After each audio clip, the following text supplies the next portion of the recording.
Hello, everybody. Good evening. Shalom. My name is Yahya Zakaria Ahmed Khabazna Mahamid. I shortened it to Johnny. Much easier. Use that at Starbucks. It's much easier. Before I start, I wanna thank MIFF and the MIFF staff and all of you for coming here today. It's my first time in Norway. I am very, very excited. And I want to share with you a personal story, which are a couple of events that led to this moment happening today. My name is Yahya. Yahya means to live a very long life, both in Arabic and in Hebrew.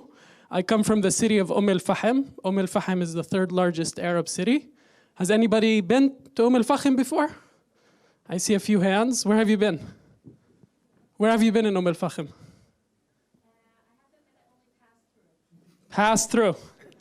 Pass through is usually what we get. And that's why I want to show you what you will see in al-Fahm if you stopped. It's a very unique place. You will see our big community center. al-Fahm is one of the biggest, it's the biggest city in the area. We are the economic center of the area. This is our community center. This is one of the 7 malls that you will see in the city. And in the city as well, this is the crown jewel of the city. This is the al-Fahm Art Gallery, which is usually what people stop in al-Fahm for. This is an art gallery where it turned to be a coexistence point. People from all backgrounds would come and share their art in the town. Art itself was not a very big thing in the Israeli Arab culture before this started. Right now it's being expanded to become a whole museum. So it's really important. And as you can see, only next to the big malls and the art galleries and all of that, there are many houses in al-Fahm that you will see that are built from mud and stone. Nobody lives there today, but they still stand until today. And I want to share with you this picture. This is a very important picture and dear picture to my heart. This was taken in 1956, and you can see over here there's an Israeli flag in the background. The Israeli flag and the Israeli nationality was not a very foreign thing in the town. This is another picture from the town where everybody would come to the town square and they would sing the Israeli national anthem.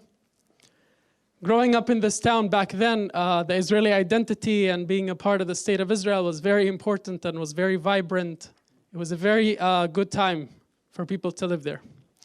Everything was going well until the 90s. In the 90s, we had a movement that's called the Islamic movement in the Arab towns. It started being led by this person. His name is Ra'id Salah. This Islamic movement started taking over, and it's a political movement. They started taking over and ruling municipalities. al-Fahm was the city where they started. They ruled a couple of cities. And in 2015, this movement was labeled as a terrorist organization. They were very much outspoken about their hate for Israel, about their anti-Semitic remarks, you name it, it was all there. In 2015, the Israeli government decided to stop them and label them as a terrorist organization. Now, I want you to imagine, I promised my mother I would include this in the presentation. No, but I grew up in that town. The situation in that town was very complicated. I grew up being told that I am Palestinian. I'm not Israeli. I grew up with mentalities like those. This is a mosque that opened up in the town, and it's a new mosque, and they put an ISIS flag on it as soon as they opened it. This was back when ISIS was ravaging in Syria and killing people, civilians in Syria. The Israeli police had to come and explain to the citizens, to the people that put the flag up there, that it's not okay to put such a flag on a mosque. But what they did is they just flipped the colors. So the font was in black and the background was in white, and suddenly it was okay. But I include these pictures just to give you an understanding of the kind of mentality, of the kind of education, the kind of things that happen. This is a picture that I took walking home from school. This is not something that is rare. This is another picture that was taken in my neighborhood. We get little to no education. I studied in an Israeli education system. in an Israeli school. And I got zero education about the Holocaust. The only thing I heard about the Holocaust was from my religion teacher. He looked at us, the entire classroom, and he said, Hitler did a good thing. And that's the only thing we heard about the Holocaust. Now I want you to imagine growing up in such a place, hearing those ideologies, and the white noise in the background, in the school, in the mosque, in the community, on TV, all of that. I want you to imagine for a second what kind of ideology you would have. And it's probably something like this. For those in the back, this is a post I wrote in 2011. And it goes, this is what's really Israel look like, attacking old men, women, and girls. Wow, everyone say that Israel wants peace. There is no peace with Israel. Israel is hell and always will be. As you can see, my English has improved since then, drastically. But yes, as you can see, there was a lot of hate growing inside of me. There was a lot of hate in that community, unfortunately. And a little bit after, during my high school years, I went out of al-Fahm. I started looking for work, and I found work in Tel Aviv. And I found myself very scared that I'm now leaving al-Fahm. I'm going to work in the big city of Tel Aviv. I was scared because of what I was taught growing up. I was taught that I was going to be treated differently for who I am because of where I come from, from the town and stuff. And bit by bit, I started having friends, Jewish friends. And that was such a foreign idea to me, to have Jewish friends. I never imagined that I would have Jewish friends. And bit by bit, I started having more and more Jewish friends. This is a very rare picture of me cleaning for Passover, which is really gets you into the Jewish culture. But this is a very dear picture that I want to share with you. This is a religious Jew. I finished my shift one day in Tel Aviv. I finished my shift. I go to wait for the bus. And while waiting for the bus, this man approaches me. He works for an organization in Israel called Chabad. If some of you heard about it, some of you have not. They go around encouraging people to do the mitzvot, to do good things, and to keep them on track with the religion. He came to me and started talking to me about the Jewish religion and how important it is to do the right things. I didn't speak Hebrew back then, so all I did was just shake my head and agreed with everything he said. And at the end, I said with very broken Hebrew, I said, I'm very sorry to waste your time, but I'm not Jewish. Excuse me. I said, very sorry to waste your time, but I'm not Jewish. And what I expected was a very, very bad reaction because of what I was told, what I was taught growing up. And what he said to me changed my life. He looked me straight in the eyes and he said, it doesn't matter if you're Jewish or not. What matters is that you're a good person. Thank you. It's a very normal sentence. It's a very normal sentence, but for somebody who grew up with such a background, of a black and white background about the Jews and about Israel, especially about the religious Jews, it really just, I had a light bulb in my head just go on. And little by little, I started rethinking everything that I was taught about Israel. I started talking with my Jewish counterparts. I learned about a whole nother perspective in the conflict that I've never heard about. And little by little, that hate that I had with me, carrying with me, that heavy thing that I was dragging with me started to go away. I started to change my opinions. I realized that there's a whole nother thing that I never learned about. Everything was going good until June of 2014. In June of 2014, I woke up like anybody else in Israel. I turned on my television. It was a very normal day until I saw this picture on TV. Eyal, Gilad, and Naftali were teenagers that at first, the news when it hit was that they were missing in Israel. We didn't know what happened to them. And what I remember and I carry with me until today, that Naftali's mother crying on national TV and saying, asking for people to help her return her son.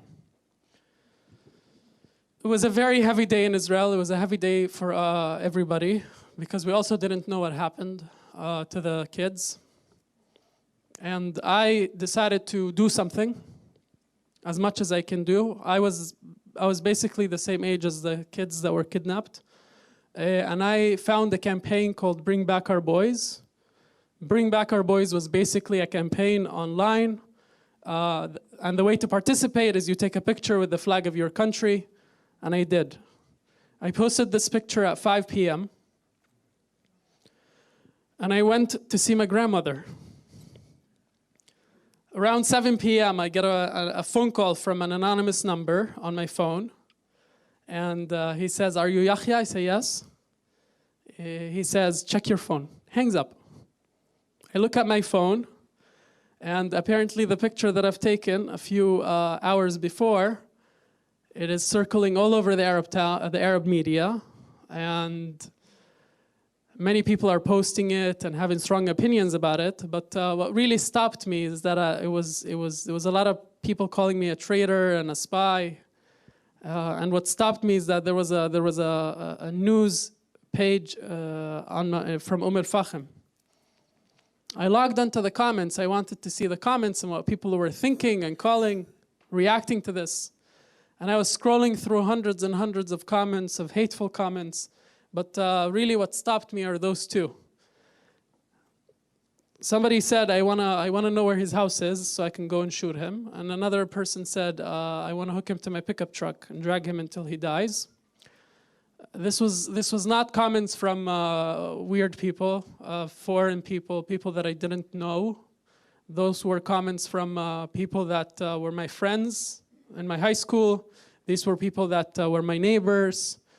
These were people that I called friends.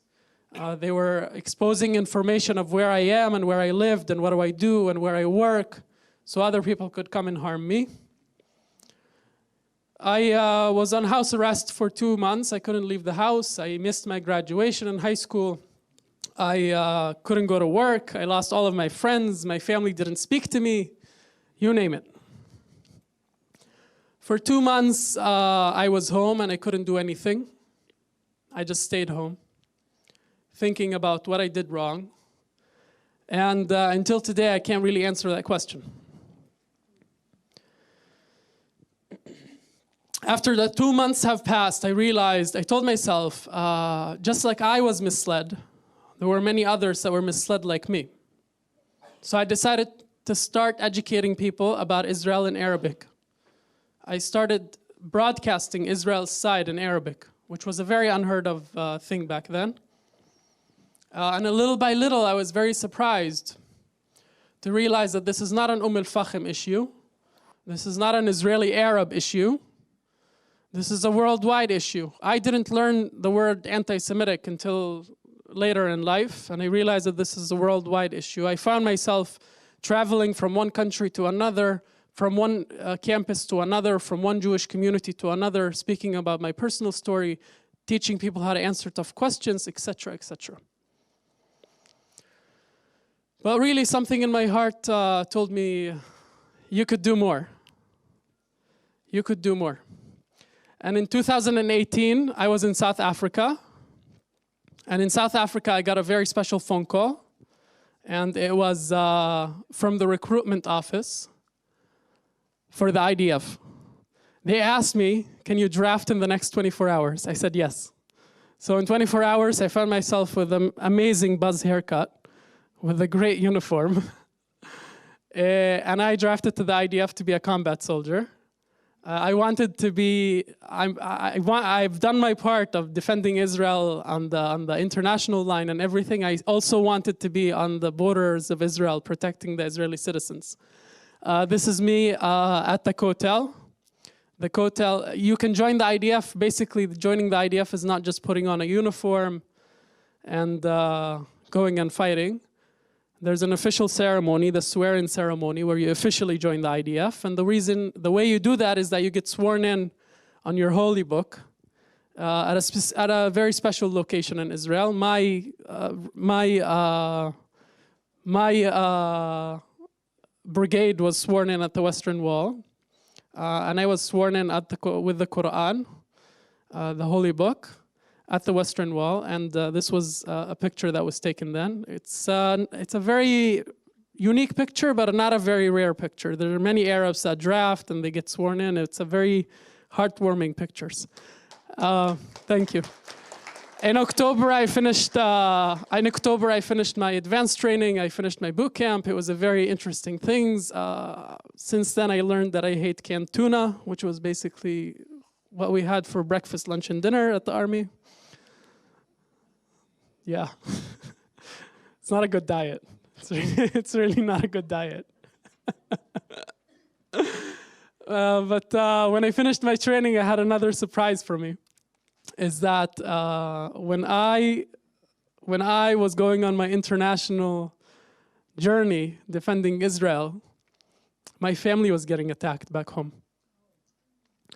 They couldn't reach me, so they started targeting my family. And one day, before I drafted and before this, my mother called me and she told me that my sister was attacked verbally at her workplace because of what I do, and she gave me an ultimatum. She said, either you stop or.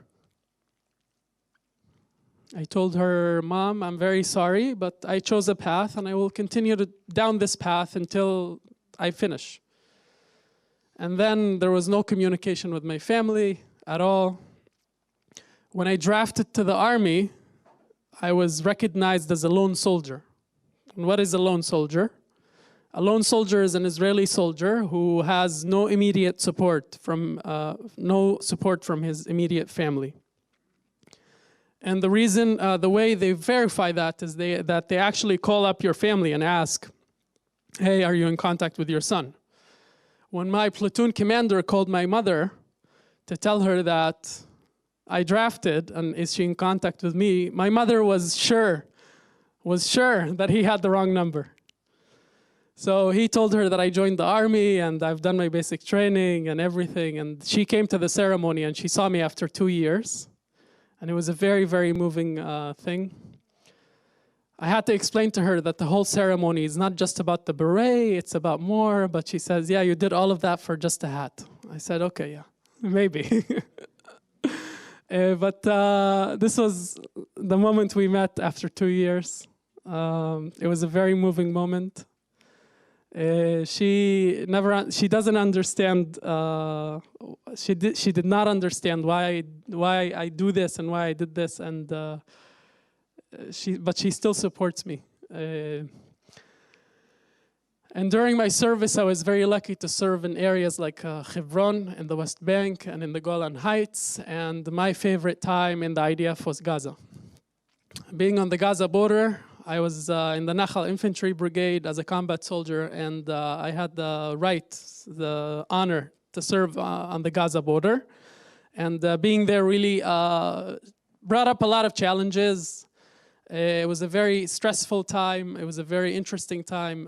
There was a lot of personal stories that I carried from this. And one that I will share with you is that we stand here. I believe I have a video. We stand at the fence, as you can see. This is a GoPro mounted on my helmet.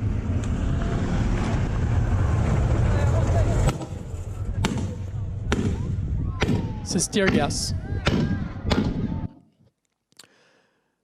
This is the video from the other side.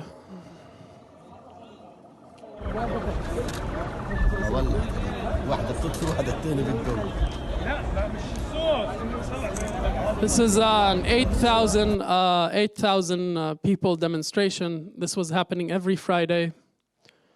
I've never seen anything like this. 8,000 people would come at the border and they would try to rush the border and penetrate the Israeli border so they could get to the Jewish communities behind us.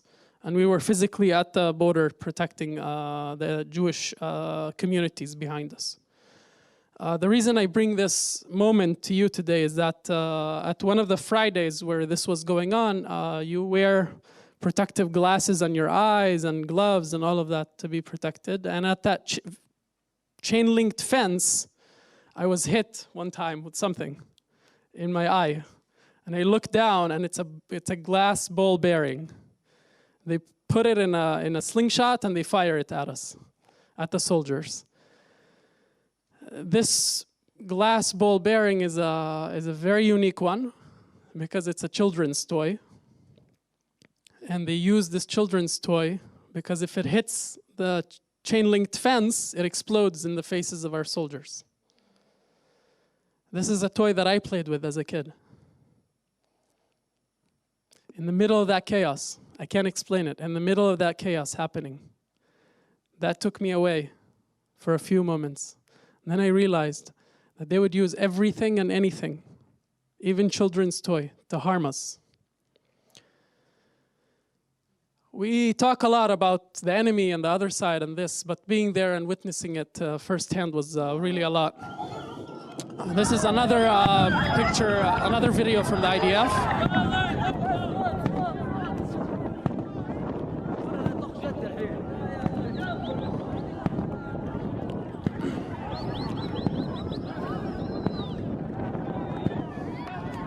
Extra points for somebody, if anybody can guess what's happening over here.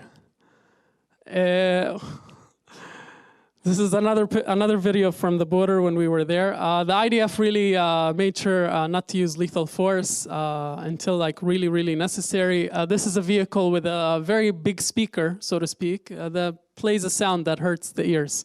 But as you can see from the dancing and stuff, that wasn't really working. We tried to play some Justin Bieber music. It didn't really work still. So, yeah. But it was a very unique. Border. I really thoroughly enjoyed it, being there, and as I said, I carried a lot of personal stories. Right now, I continue my service as a reserve duty. I do my reserve duty as in the IDF spokesperson unit in Arabic. It's a very tough job. It's a very small. You would imagine the IDF and the entirety of the IDF would have a big Arabic department. It's a couple of soldiers broadcasting to 380 million Arabic speakers in the Middle East. It's a very tough job, and that's where I am today. And really, why do I do all of this? Because I keep reminding people that Israel is a very tiny beacon of hope in the Middle East. It's not an easy path, as you can see. But I was taught something by my mother. She always taught me as a kid, الساكت عن الحق شيطان أخرس. Whomever who is silent about injustice is a silent devil. It's a very heavy sentence for me. It's a very heavy thing to carry on, but I carry it with me every day, all the time.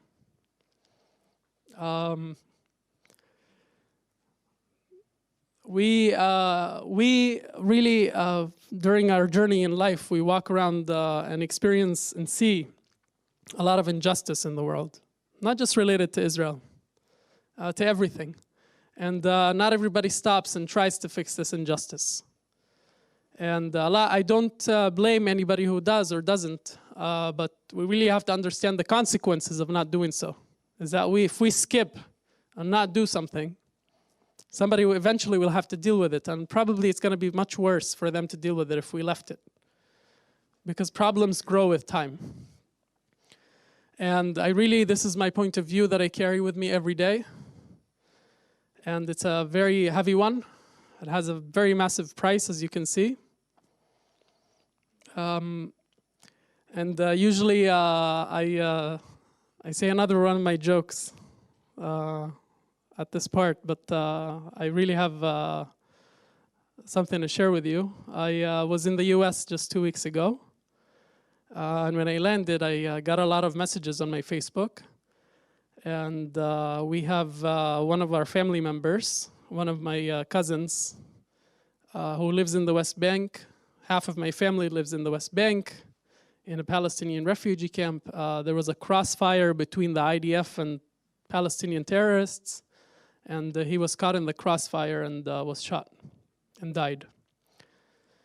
It's a very difficult situation to explain. I mean, I've been doing this for a couple of years,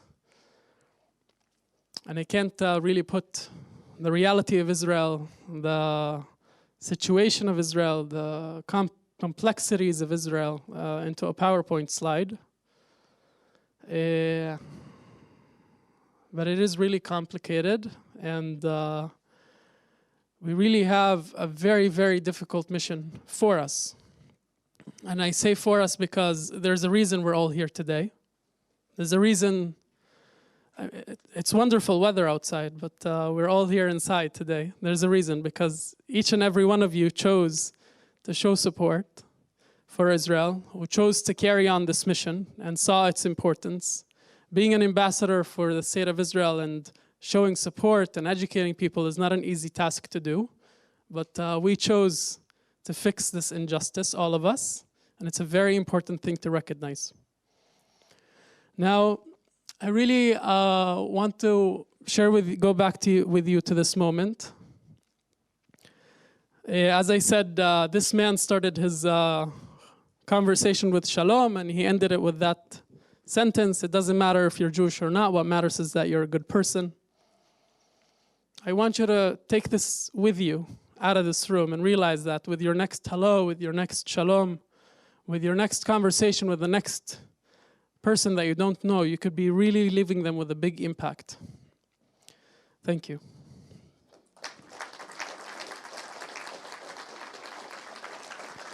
Thank you so much.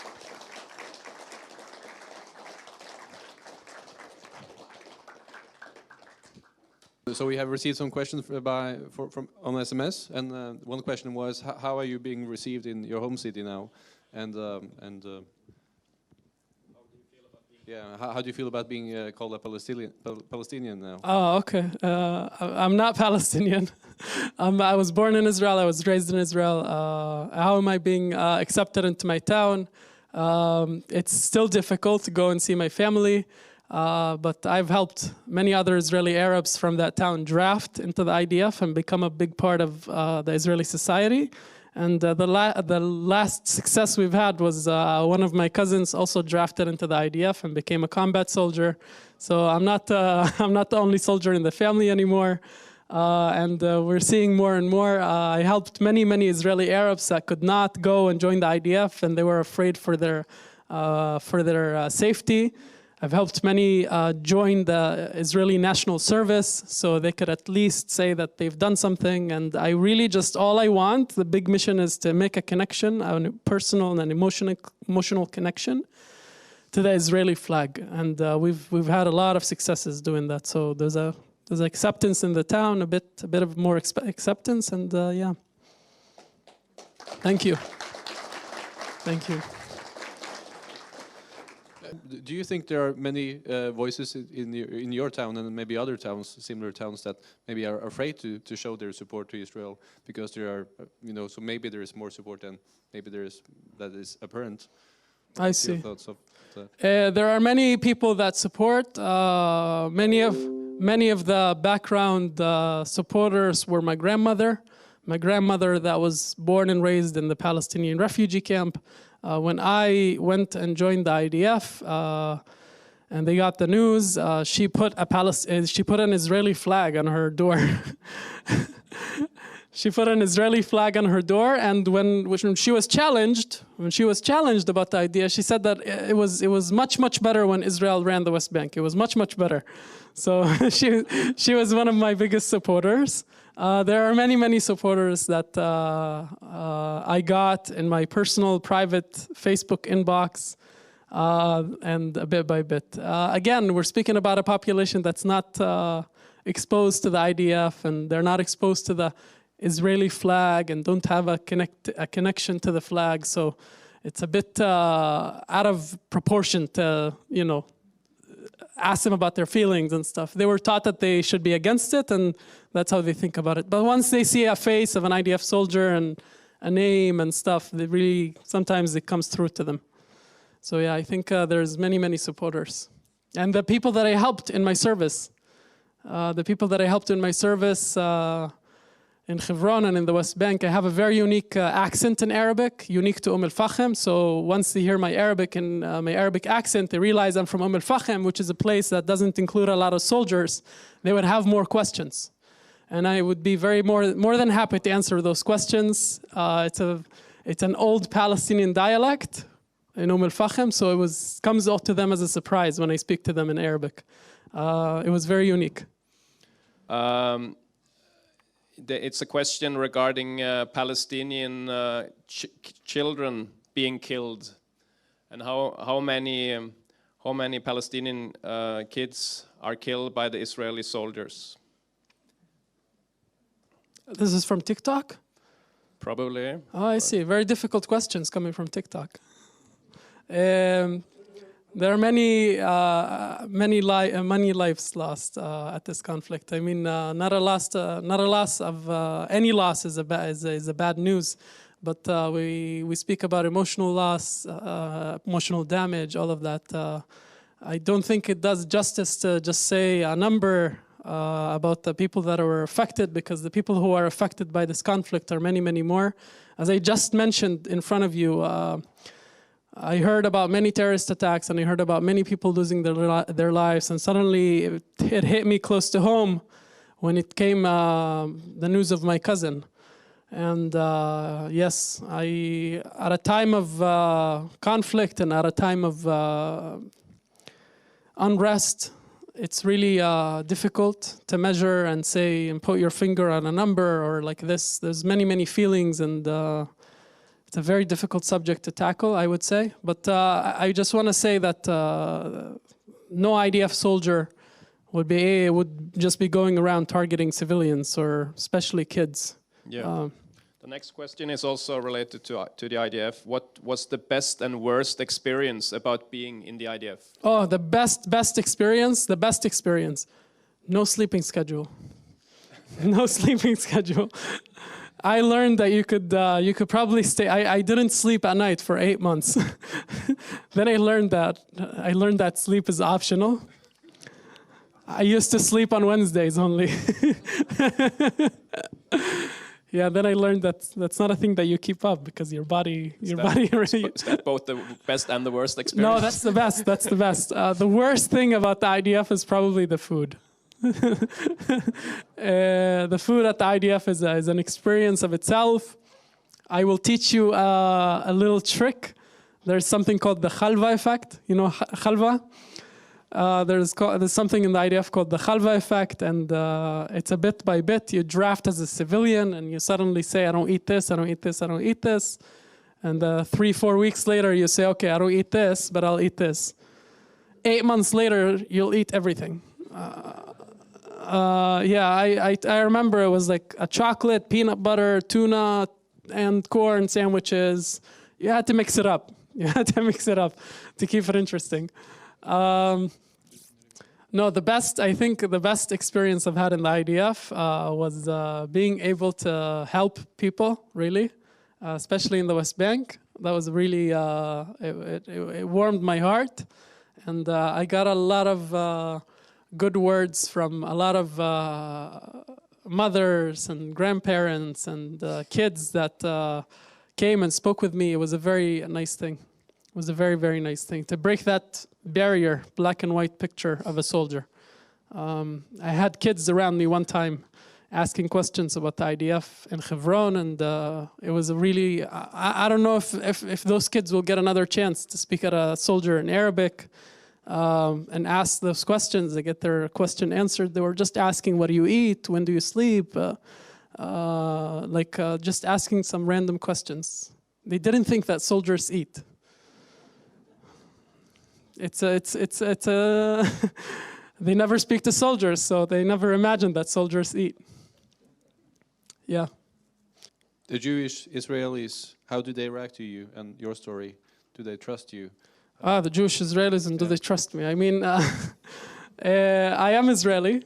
I am sometimes confronted with, a little bit distrust, which is, again, I grew up in a black and white community, so I realize what a black and white community is, and some Jewish Israelis are growing up with a black and white image about Arabs. I met some of those in the army. Jewish kids who have grown up on a Jewish community. They've never spoken to an Arab. They've never seen an Arab before. And suddenly they found me in the army with them. So they were very suspicious at first. Suspicious. They would not come and talk to me. They were convinced I was there to do something bad, God forbid. And bit by bit, they learned that I am with them all the way, and I hold as much weight as they hold, and we're there for the same reason. Whatever Israeli has suspicions about me is I would honestly go and speak with them, and not to prove my innocence, so to speak, but just to break that stereotype. As I said, that man that approached me and spoke to me did me a very big favor, and I try to do that favor for anybody else. Yes, if I can just say, we're getting more questions from TikTok than than in the room. So, what do you think? What do you think about, or how do you feel about singing Hatikva, singing about the Jewish soul? Oh, Hatikva. Oh, that's a good question. It's a good question. Hatikva is a very dear one to me. During my the last 4 months of my service, I was a disciplinary officer, and my job in the morning was to go. We would stand up in formation, and we would raise the flag. I'm the one who's in charge of raising up the Israeli flag and going back a few steps and saluting and singing Hatikva. That was my morning every day. Hatikva is a very unique thing. Thank you. Hatikva is a very unique thing to me. It is about the Jewish soul and the yearning to Jerusalem and all of that. It wasn't written to be a national anthem. I believe that many Scandinavian countries have the cross on their flag or something like that. I live in a Jewish country. I defended the Jewish country. I continue to defend the Jewish country. The national anthem is a big part of my identity, is a big part of my nationality, and I don't see a problem with that. I like Hatikva. So we have time for one more question. Here is the last one for tonight. Can you say something about the ethical rules of engagement in the IDF when they are searching for terrorists in Arab villages? There's just rules of engagement. There's no rules of engagement for Arab villages and rules of engagement for Christian villages. There's rules of engagement. Once you draft to the IDF, they give you a little booklet. It's called The Spirit of the IDF. And in it, there are 10 rules. And the 3 most basic ones, the cornerstones of them, is human rights, human respect. And the third one is, I'm putting it on the spot. The third one is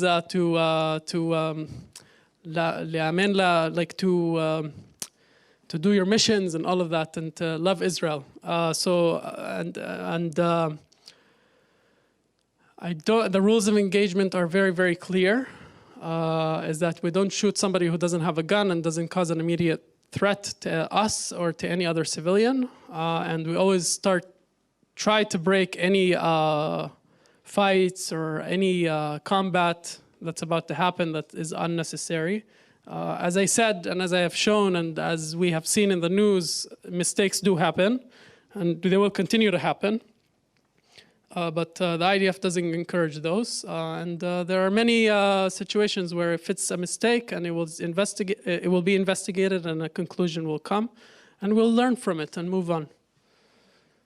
Thank you. Thank you so much. We are very happy that you will stay with us over the weekend. So yes. Yeah, thank you so much for tonight. And here's just a small thing for you to enjoy this evening. And we will see you again tomorrow. Thank you.